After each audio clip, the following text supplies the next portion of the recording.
ഇനി കാണാൻ പോകുന്ന മാംഗല്യംസിൽ ലേറ്റസ്റ്റ് എപ്പിസോഡിൽ വേണം. അപ്പോൾ ഇനി കാണാൻ പോകുന്ന എപ്പിസോഡിൽ അവന്തിക വിരിച്ച കെണിയിൽ വന്ന് വീഴുന്ന സ്നേഹ എന്ന പൂച്ചക്കുഞ്ഞാണ്. ജീവിതത്തിൽ ആർക്കും പല അമളിയും പറ്റും. പക്ഷേ ഓരോ അമളി പറ്റുമ്പോഴും നമുക്ക് ചുറ്റിനുമുള്ള നമ്മൾ വിശ്വസിക്കുന്ന വ്യക്തികൾ നല്ലതല്ലെങ്കിൽ ഇന്ന് സ്നേഹയ്ക്ക് പറ്റുന്ന പോലെ പല അബദ്ധങ്ങളും ജീവിതത്തിൽ തന്നെ പറ്റി തിരുത്താൻ പറ്റാത്ത അവസ്ഥ നിൽക്കും. എന്നാൽ അവന്തികയാണെങ്കിലോ എല്ലാം തികഞ്ഞ വേട്ടക്കാരനാണെന്ന് കരുതുന്ന വേട്ടക്കാരനെയും ഒന്നും പിടിച്ച് വിഴുങ്ങാനായി ഒരു പുലി കാത്തിരിപ്പുണ്ടാകും. അതുപോലത്തെ ഒരു പുലിനെയാണ് അവന്തിക വളർത്തിയെടുത്ത് വെച്ച് ഇന്ന് ജയിലിൽ കിടക്കുന്ന ധനുഷ് എന്ന പുലി. ധനുഷിൻ്റെ ഉഗ്രൻ ഭീഷണിയുടെ മുന്നിൽ മുട്ടുകുത്തി പേടിച്ച് നിൽക്കേണ്ട വരുന്ന അവന്തികയാണ് ഇന്നത്തെ എപ്പിസോഡിൻ്റെ ഏറ്റവും വലിയ ഹൈലൈറ്റ്. എപ്പിസോഡിൻ്റെ ഡീറ്റെയിൽ റിവ്യൂ കാണാം. അതിന് മുന്നേ തന്നെ ചാനൽ ആദ്യമായിട്ട് കാണുന്നവരായി ചാനൽ ലൈക്ക് ചെയ്യാനും സബ്സ്ക്രൈബ് ചെയ്യാനും ബെല്ലൈക്കൺ പ്രസ് ചെയ്യുന്നവർ കമൻസും ഷെയർസ് ലൈക്സിന് ആരും മറക്കണ്ട കേട്ടോ. അപ്പോൾ ഇന്ന് എപ്പിസോഡ് തുടങ്ങുന്നതിനെ കാണിക്കുന്ന കാര്യം നമ്മുടെ അച്ചുവിൻ്റെ പ്രാർത്ഥനയാണ്. അതായത് അച്ചു ആണെങ്കിൽ അമ്പലത്തിലേക്ക് പോകണം. സച്ചിയേട്ടൻ വന്നിട്ട് അമ്പലത്തിലേക്ക് ഇറങ്ങുമല്ലേ, സച്ചിയാണെങ്കിൽ കാറിൽ തന്നെ ഇരിക്കണം. അപ്പോൾ അച്ചുവിൻ്റെ ഏക പ്രാർത്ഥന എന്ന് പറയുന്നത് നമ്മുടെ അർച്ചന പ്രാർത്ഥിക്കുന്ന ഒരു കാര്യം എന്ന് പറയുന്നത് ഇത്രയും വേഗം തന്നെ സച്ചിയേട്ടന് എത്രമാത്രം ഒരു കുഞ്ഞിന് വേണമെന്ന് ആഗ്രഹിക്കുന്നുള്ള കാര്യം എനിക്കിപ്പോൾ അറിയാം. പക്ഷേ സച്ചിയേട്ടൻ്റെ കയ്യിലെ കുഴപ്പമാണെന്ന് സച്ചിയേട്ടൻ തിരിച്ചറിയുന്നതിന് മുന്നേ തന്നെ ഒരു കുഞ്ഞിനെ കിട്ടണേ എന്ന രീതിക്കകത്ത് അർച്ചനയുടെ പ്രാർത്ഥനയാണ്. ഈ സീരിയലിൻ്റെ ഏറ്റവും വലിയൊരു പോസിറ്റീവായൊരു മെസ്സേജ് എന്ന് പറയുന്നത് ഒരു ഭാര്യ ഭർത്താവ് ബന്ധത്തിൽ തന്നെ ഇണയുടെ മനസ്സ് വേദനിക്കാതെ നോക്കാനായി ചിലപ്പോൾ സത്യങ്ങൾ പോലും മറച്ചു പിടിച്ച് തൻ്റെ കുറ്റമാണെന്ന് ഏറ്റെടുക്കാനുള്ള ഒരു മനസ്സുണ്ടല്ലോ. ഇവിടെ സച്ചിയാണെങ്കിൽ തൻ്റെ കുറവ് കൊണ്ടാണ് കുഞ്ഞില്ലാത്തതെന്നും അർച്ചനയാണെങ്കിൽ സച്ചിയേട്ടൻ്റെ കുറവ് കൊണ്ടാണെന്ന് അറിഞ്ഞിട്ട് അതിനിപ്പോൾ സച്ചിയേട്ടൻ അറിയാതിരിക്കട്ടെ എന്ന അർച്ചനയുടെ ഒരു ശ്രമം. പരസ്പരം എന്താണ് രണ്ട് മനസ്സുകളും മനസ്സ് വേദനിക്കാതെ നോക്കാനായി ഇത്രമാത്രം പരിശ്രമം നടത്തി ഉള്ളിൽ സങ്കടം ഒതുക്കത്തില്ലേ. ഇതുപോലത്തെ ഒരു പോസിറ്റീവ് മെസ്സേജ് ഏതൊരു ദാമ്പത്യ ജീവിതത്തിലും ആരും കണ്ടുപഠിക്കാനുള്ള ഒരു നല്ലൊരു പോസിറ്റീവ് മെസ്സേജാണെന്ന് തന്നെ ഞാൻ പറയാം. അപ്പോൾ അർച്ചനയുടെ പ്രാർത്ഥനയാണ് ദൈവമേ എത്രയും വേഗം ഒരു കുഞ്ഞിനെ കിട്ടണേ. അപ്പം ഈ അർച്ചനയുടെ പ്രാർത്ഥന നോക്കിക്കൊണ്ട് കാറിൽ തന്നെ ഇരിക്കുകയാണ് സച്ചി. അപ്പം സച്ചിക്ക് മനസ്സിലാവുന്നുണ്ട് അർച്ചനയുടെ മനസ്സ് എന്തുമാത്രം വിങ്ങി പൊട്ടുന്നു.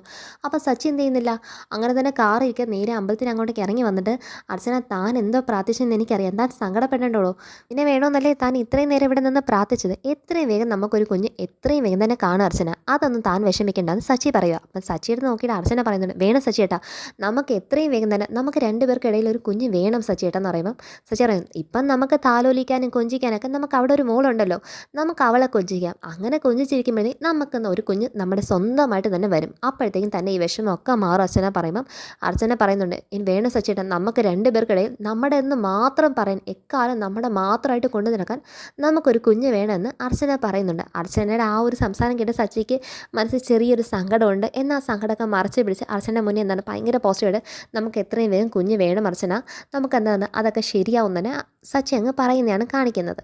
ആണെങ്കിലും നമ്മുടെ അർച്ചനയുടെ തോളിലൊക്കെ തട്ടി ആശ്വാസമൊക്കെ പറഞ്ഞിട്ട് ബാ അർച്ചന നമുക്ക് ഇറങ്ങണ്ടേ, നമുക്ക് വീട്ടിൽ പോകണ്ടേ, എത്ര നേരമായി നമ്മൾ ഇറങ്ങിയിട്ടെന്ന് പറഞ്ഞിട്ട് അർച്ചനയും കൊണ്ട് പോകുന്നതാണ് കാണിക്കുന്നത്. ഇവിടെ നെല്ലിശ്ശേരി വീട്ടിനകത്താണെങ്കിലും സന്തോഷത്തിൻ്റെ ബഹളമാണ്. കാരണം പുതിയ കുഞ്ഞുമോൾ വന്നതിൻ്റെ സന്തോഷത്തിൽ സേതുമാധവനാവട്ടെ, മാഷാവട്ടെ, കമലേട്ടത്തി ആവട്ടെ, അതുപോലെ നമ്മുടെ ആവണിമോളും സന്ദീപും മാതിരി എല്ലാവരും കുഞ്ഞിനെ താലോലിച്ചുകൊണ്ടിരിക്കുകയാണ്.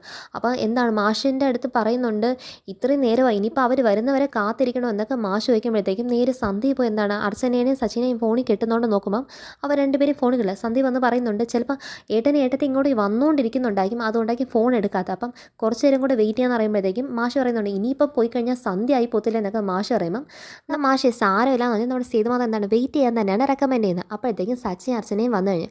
അപ്പോൾ സച്ചി അർച്ചനയും വന്ന് ഇറങ്ങുന്നതിന് മുന്നേ തന്നെ കാണിക്കുന്നത് ഈ പറയുന്ന ശിവരാമനാണെങ്കിൽ ആ വീട്ടിൻ്റെ മുറ്റത്ത് കിടന്ന് കാറൊക്കെ തീച്ച് കഴുകി അസലൊരു നല്ല ഡ്രൈവറിൻ്റെ പണി അന്തസ്സായി തന്നെ ചെയ്യുന്നുണ്ട്. അതിലൊരു മടിയില്ല കേട്ടോ. ജോലി നല്ല ആത്മാർത്ഥതയെ തന്നെ ശിവരാമൻ തന്നെ ഏൽപ്പിച്ച് ജോലി ചെയ്യുന്നുണ്ട്. അങ്ങനെ ശിവരാമൻ ചെയ്തുകൊണ്ടിരിക്കുമ്പോഴാണ് സച്ചിയുടെ അർച്ചനെ കാറ് വരുന്നതും അവർ ഷോപ്പിംഗ് ഒക്കെ കഴിഞ്ഞിട്ടുള്ള ബാഗുമായിട്ട് പുറത്ത് വരുമ്പോഴത്തേക്കും ശിവരാമൻ ചോദിക്കുക സാറ് മാഡം എന്ന് നല്ല ഉഗ്രം പർച്ചേസ് ആയെന്ന് തോന്നല്ലോ എന്ന് വളരെ സന്തോഷത്തിൽ തന്നെ ശിവരാമൻ വന്ന് അർച്ചനയുടെ സച്ചിയുടെ ഒക്കെ സംസാരിക്കുന്നത്.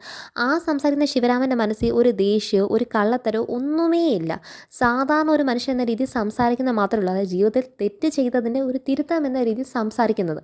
അപ്പോഴത്തേക്ക് അർച്ചന എന്താണ് ഉടൻ തന്നെ സച്ചിയുടെ കയ്യിലിരിക്കുന്ന പാക്കറ്റ് എടുത്ത് ശിവരാമൻ്റെ കയ്യിലും കൊടുക്കുവാണ്. അന്നൊരു ശിവരാമൻ പറയുന്നത് മാഡത്തിൻ്റെ അച്ഛനും അമ്മയൊക്കെ വന്നിട്ടുണ്ട്. അപ്പോഴത്തേക്ക് അതിനൊക്കെ അകത്തേക്ക് കയറി ചെല്ലുന്നതിന് മുന്നേ ശിവരാമൻ്റെ കുഞ്ഞിന് വേണ്ടി മേടിച്ച് ഈ ഗിഫ്റ്റ്സ് എല്ലാം എടുത്ത് കൊടുക്കണം. അപ്പോൾ ടോയ്സും അതായത് ഒരേപോലെ ടോയ്സ് അല്ലേ അർച്ചന മേടിച്ചത്. അപ്പോൾ കൊടുക്കുമ്പോഴത്തേക്ക് ഇതെന്താ മാഡം എന്ന് പറഞ്ഞാൽ ശിവരാമൻ നോക്കിക്കുമ്പോൾ നോക്കണ്ട ശിവരാമേട്ടൻ്റെ കുഞ്ഞിനെ തന്നെയാണ് അവിടുത്തെ മോളും സന്ദീപിൻ്റെ മോളും ഒരേ ദിവസം തന്നെയല്ലേ ജനിച്ചത്. അപ്പോൾ സന്ദീപിൻ്റെ കുഞ്ഞിന് വേണ്ടി സാധനങ്ങളൊക്കെ മേടിച്ചപ്പം അവിടുത്തെ മോളെ എനിക്ക് ഓർമ്മ വന്ന് അപ്പോൾ ഇതൊക്കെ ശിവരാമേട്ടൻ വീട്ടിൽ കൊണ്ടുപോയിക്കോ കേട്ടോ എന്ന് പറയുമ്പോഴത്തേക്കും ശിവരാമൻ ഇതൊക്കെ മേടിക്കാൻ ഒരു മടിയുണ്ട്. കാരണം താൻ ഇന്ന് ചെയ്തുകൊണ്ടിരിക്കുന്ന കള്ളത്തരം ആൻ ഇതൊക്കെ എന്തൊക്കെ ചെയ്താലും തന്നോട് പകരം ഇവിടെയുള്ള ആൾക്കാർ കാണിക്കുന്ന എന്തൊരു ആത്മാർത്ഥതയാണ്. അതും സച്ചിയുടെ അർച്ചനയൊക്കെ ആത്മാർത്ഥത കണ്ടില്ലേ, തൻ്റെ കുഞ്ഞാ എന്ന് അറിയുന്ന കുഞ്ഞിനെ പോലും ഇത്രമാത്രം ഗിഫ്റ്റ്സ് ഒരേപോലെ മേടിച്ചുകൊണ്ട് വന്നിരിക്കുന്ന ഇവരൊക്കെ മനസ്സിൻ്റെ നന്മയുടെ മുന്നിൽ ശിവരാമൻ്റെ മനസ്സിന് ഒരു ലജ്ജ തോന്നുവാണ്. അങ്ങനെ ശിവരാമൻ അതൊക്കെ മേടിച്ചിട്ട് അർച്ചന പറയുന്നുണ്ട്, ഇന്ദു ചേച്ചിയെടുത്ത് എൻ്റെ അന്വേഷണമൊക്കെ പറയണം, മോളൊക്കെ സുഖമായിട്ടിരിക്കുന്നത്. അതിന് അങ്ങ് അകത്തേക്ക് കയറി ചെല്ലുവാണ് അർച്ചനയും സച്ചി. അപ്പം അർച്ചനയാണെങ്കിൽ നേരെ വന്നത് കുഞ്ഞിന് സാധനം മേടിച്ചൊക്കെ എടുത്ത് അങ്ങ് ടേബിൾ വയ്ക്കുമ്പോഴത്തേക്കും നമ്മുടെ സന്ധ്യ പറയും, ഇതിപ്പം കുറേ സാധനം ഉണ്ടല്ലോ, ഇതൊന്നും പോരാ, ഇനിയും കുറേ സാധനം കൂടെ മേടിക്കാനുണ്ട്, ഇപ്പം തൽക്കാലത്തേക്ക് ആവശ്യമുള്ളത് മാത്രമേ മേടിച്ചുള്ളൂ നമ്മുടെ അർച്ചന പറയുന്നുണ്ട്. അപ്പോൾ അർച്ചന ഷോപ്പിംഗ് കണ്ട് എല്ലാവരും എക്സൈറ്റഡായിട്ട് തന്നെ നിൽക്കുവാണ്. അപ്പോഴത്തേക്ക് അർച്ചന എന്താണ് അമ്മയുടെ മടിയിരിക്കുന്ന കുഞ്ഞിനെ മേടിച്ച് എന്താണ് വല്യമ്മയുടെ മോളെ എങ്ങനെ വാടാ എന്ന് പറഞ്ഞിട്ട് വല്യമ്മയുടെ മോളെന്ന് വന്നിട്ട് എടുത്ത് കുഞ്ഞിനെ താലോലിക്കുക.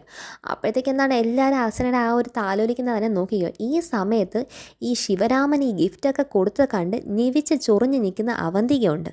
ഈ ഉടൻ തന്നെ ശിവരാമനെ വിളിച്ചിട്ട് ശിവരാമനോട് എന്താണ്, താൻ കണ്ടില്ലേ അവിടെ അകത്ത് കണ്ടില്ലേ, തൻ്റെ കുഞ്ഞ് വളരെ സുരക്ഷിതമായ കൈ തന്നെ, ഇവിടെയുള്ള ഓരോ വ്യക്തികളും തന്നെ കുഞ്ഞിനെ അത്രമാത്രം സ്നേഹിക്കും, അത്രമാത്രം താലോലിക്കുകയൊക്കെ ചെയ്യും. കണ്ടില്ലേ അവിടെ ഓരോരുത്തർക്കും തന്നെ കുഞ്ഞിനെ എന്തുമാത്രം ഇഷ്ടം. അപ്പോൾ ശിവരാമൻ അത് സന്തോഷമാണ്, കാരണം തൻ്റെ കുഞ്ഞിനെ ഇത്രയും വലിയ വീട്ടിലുള്ള ആൾക്കാരെ എല്ലാം സ്നേഹം കിട്ടുന്നല്ലോ എന്ന സന്തോഷത്തിൽ ശിവരാമൻ അവിടെ നിൽക്കുമ്പം ശിവരാമൻ മറുത്തൊരു ചോദ്യം ചോദിക്കുന്നുണ്ട്.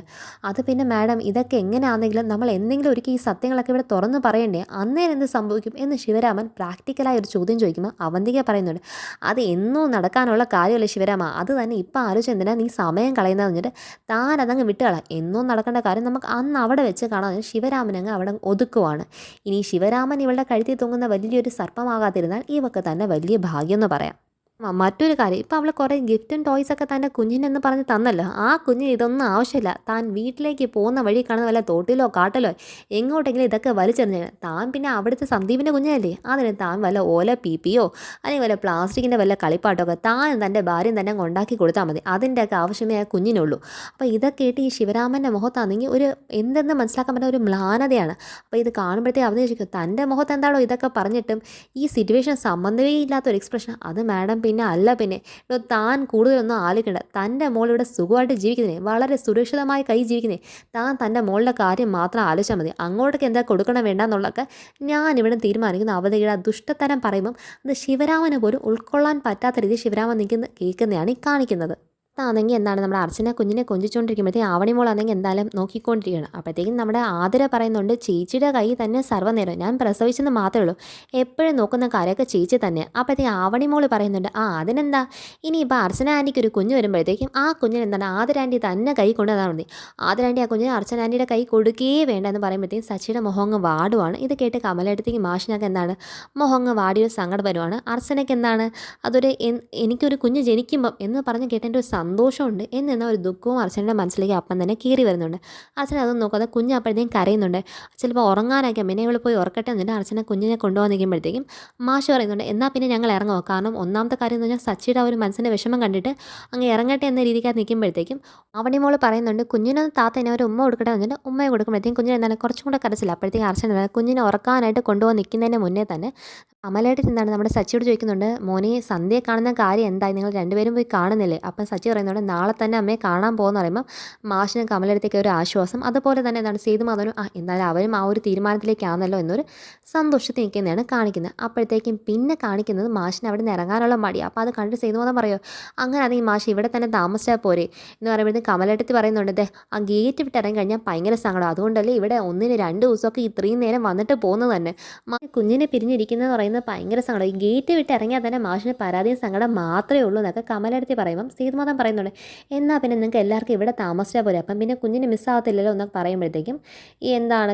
മാഷ് പറയുന്നുണ്ട്, അതിനൊരു കുഴപ്പമില്ല, അതിനൊരു തടസ്സമില്ല സേതുവേ, പക്ഷേ ഒറ്റൊരു കാര്യം എന്ന് പറയുന്നത് ആവണിയുടെ സ്കൂളല്ലേ അത് നോക്കണ്ടേ, അവളുടെ പഠിത്തം മുടങ്ങുമെന്ന് പറയുമ്പോഴത്തേക്കും ആവണി അടുത്ത് നമ്മുടെ സച്ചി പറയുന്നുണ്ട്, എന്നാൽ ആവണി നിന്നെ ഞാൻ ഇവിടെ സ്കൂളിൽ ചേർക്കട്ടെ എന്ന് ചോദിക്കുമ്പം എനിക്കൊരു കുഴപ്പമില്ല, ഞാൻ ഇവിടെ വേണമെങ്കിലും പഠിച്ചോളാം, എനിക്ക് ഒരു പ്രശ്നമില്ല, പിന്നെ എൻ്റെ അഭിപ്രായം എന്ന് പറയുന്നത് സ്കൂളിലൊന്നും എന്നെ വിടണ്ടാന്ന് തരാം, ഞാൻ ഇവിടെ എന്താണ് കുഞ്ഞിനൊക്കെ നോക്കി ആതിരാണ്ടിയുടെ കുഞ്ഞിനൊക്കെ വളർത്തി നന്നായി നോക്കിക്കോളാം എന്ന് പറയുമ്പോഴത്തേക്കും ആതിര പറഞ്ഞു, അതിനാണ് നീ സ്കൂളിൽ പോകുന്നൊന്നിരിക്കണേ, കാരണം അർച്ചന ആൻറ്റി കുഞ്ഞിനെ താഴെ വെക്കുന്ന അവസരമില്ല, പിന്നെ നിനക്ക് എവിടെ നിന്നാണ് കുഞ്ഞിനെ നോക്കാൻ കിട്ടുന്നത്, ഞാൻ സ്കൂളിൽ പോകണ്ടെന്ന് വെച്ചാൽ സൊസൈറ്റി ഇതിനൊന്നും സമ്മതിക്കത്തില്ലല്ലോ എന്നൊക്കെ ആവണി മോളുടെ ഒരു ചെറിയൊരു കമൻറ്റുമൊക്കെ ആയിട്ട് അവിടെ രസകരമായിട്ട് പോവാണ്. ഇനി അതിനേക്കാൾ രസകരമായ മറ്റൊരു കാര്യം എന്ന് പറയുന്നത് നമ്മുടെ സ്നേഹ നേരെ അവധി കൊടുത്തൊരു വാക്കുണ്ടല്ലോ, ഇനി ഒരു പെർമിഷനും ചോദിക്കാതെ അനുവാദത്തിന് വേണ്ടി കാത്തു നിൽക്കാതെ തൻ്റെ മുറിയിൽ വന്ന് താൻ ഓഫർ ചെയ്തൊരു അമൃതുണ്ടല്ലോ അതങ്ങ് കൈക്കലാക്കിക്കൊള്ളാൻ.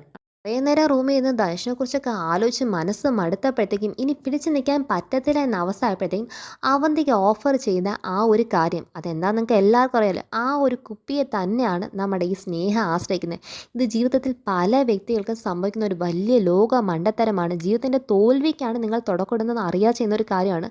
മദ്യത്തിൻ്റെ പിറകിലാവട്ടെ, അല്ലെങ്കിൽ ആരെങ്കിലും മേലുള്ള വാശി തീർക്കാൻ മറ്റൊരു ബന്ധം കണ്ടെത്തുന്നതാവട്ടെ, ഈ കാണിക്കുന്ന ചില ചില വാശികളുണ്ടല്ലോ, അതൊക്കെ തൽക്കാലം തോന്നും. ജീവിതത്തിൽ എന്തൊക്കെയൊക്കെയോ നമ്മൾ നേടുവാൻ തോന്നും. പക്ഷേ ലാസ്റ്റ് അവസാനം മാത്രമേ മനസ്സിലാവൂ ജീവിതം തന്നെ ഒരു പരാജയമായി സ്വന്തം കൈകൊണ്ട് നശിപ്പിച്ച് കളഞ്ഞല്ലോ, ഇനി തിരുത്താൻ പറ്റാതായല്ലോ എന്നൊരു ചിന്തയിലേക്ക് വരുന്ന കാര്യമാണ് ഈ വിധ കാര്യങ്ങൾ. അതുകൊണ്ട് ഇതിനെ ഒരു രീതിയിലും പ്രോത്സാഹിപ്പിക്കുന്നില്ല. ഇങ്ങനത്തെ ആരെങ്കിലും ഈ ചിന്തയിലേക്ക് പോകുന്നുണ്ടെങ്കിൽ, എന്തെങ്കിലും ചെറിയൊരു ദുഃഖം ഒരു സങ്കടം ഉണ്ടെങ്കിൽ ഇതുപോലത്തെ കാര്യങ്ങളിലേക്ക് ആശ്രയിച്ച് സങ്കടം മറക്കാൻ നോക്കുന്നത് ഇതൊന്നുമല്ല സങ്കടം മാറ്റമുള്ള രീതി എന്ന് പറയുന്നത്. അതിനേക്കാളും വളരെ നല്ല രീതി എഫക്റ്റീവായിട്ടുള്ള പല കാര്യങ്ങളും നമുക്ക് ഇന്ന് അവൈലബിൾ ആണ്.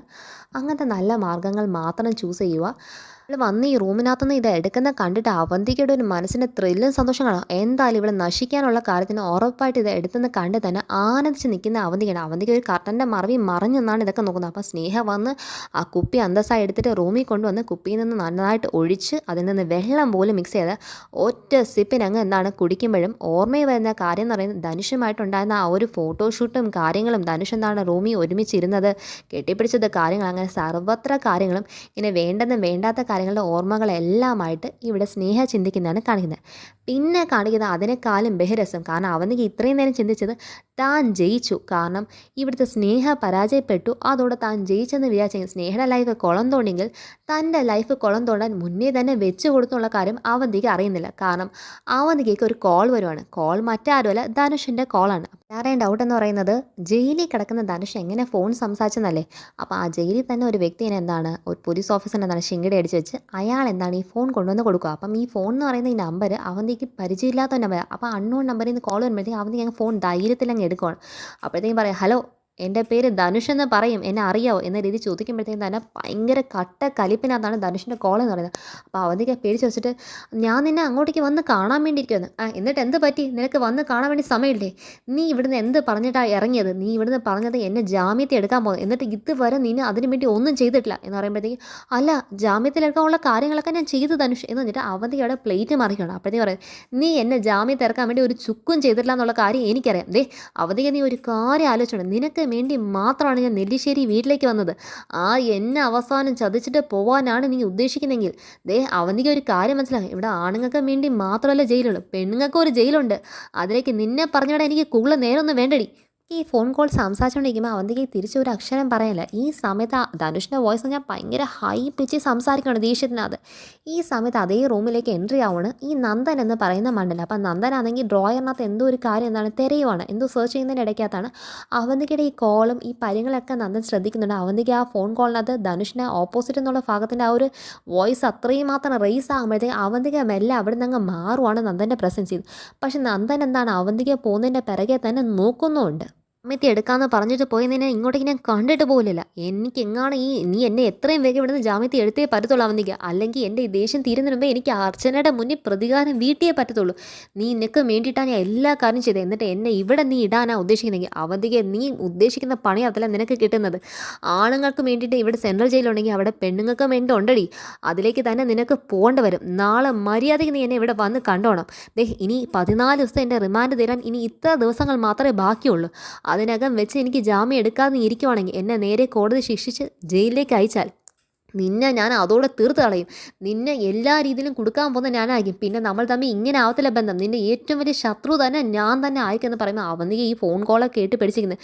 നാളെ തന്നെ മര്യാദയ്ക്ക് നീ എന്നെ വന്ന് കാണുമെന്നൊക്കെ പറയുമ്പോൾ അവന്തിക്ക് ഒന്നും സംസാരിക്കില്ല, കാരണം നന്ദൻ്റെ അടുത്ത് തന്നെ നിൽക്കുമല്ലേ. അപ്പം എന്താണ് ധനുഷിനാണെങ്കിൽ ദേഷ്യം തലയ്ക്ക് പെരുത്ത് കയറിയിട്ട് ധനുഷ് പറയണം, ഇടീ ഞാൻ പറയുന്നതിനെ കേൾക്കുന്നില്ല അവന്തിക്ക് ഞാൻ നിന്നോട് പറയുന്നത്, എന്നെ നീ ഭ്രാന്ത് പിടിപ്പിക്കില്ല അവന്തിക്ക് എന്ന് പറഞ്ഞ് ധനുഷിൻ്റെ വോയിസ് റൈസായി നിൽക്കുന്ന അവന്തിക്ക് ഒരു അക്ഷരം സംസാരിക്കാൻ പറ്റാത്ത അവസ്ഥയ്ക്കാണ് നിൽക്കുന്നത്. ഒന്നാമത് പേടി, ഒന്നാമത് നന്ദനടുത്ത്, രണ്ടിൻ്റെ നടുക്ക് നിൽക്കുന്ന ഒരവസ്ഥയ്ക്ക് അത് അവന്തിക്ക് പേടിച്ച് ഫോണിനകത്ത് പറയുന്ന മാത്രം കേട്ട് നിൽക്കുന്ന കാണിച്ചാണ്. അടുത്ത മാംഗല്യം സീരിയൽ നെക്സ്റ്റ് എപ്പിസോഡിൻ്റെ ഫുൾ റിവ്യൂ. അപ്പോൾ എല്ലാവരും കാണുക, ചാനൽ ലൈക്ക് ചെയ്യാനും സബ്സ്ക്രൈബ് ചെയ്യാനും ബെൽ ഐക്കൺ പ്രസ് ചെയ്യാനും നിങ്ങളുടെ കമൻസും ഷെയർസും ലൈക്സിനും ആരും മറക്കണ്ട. ബൈ.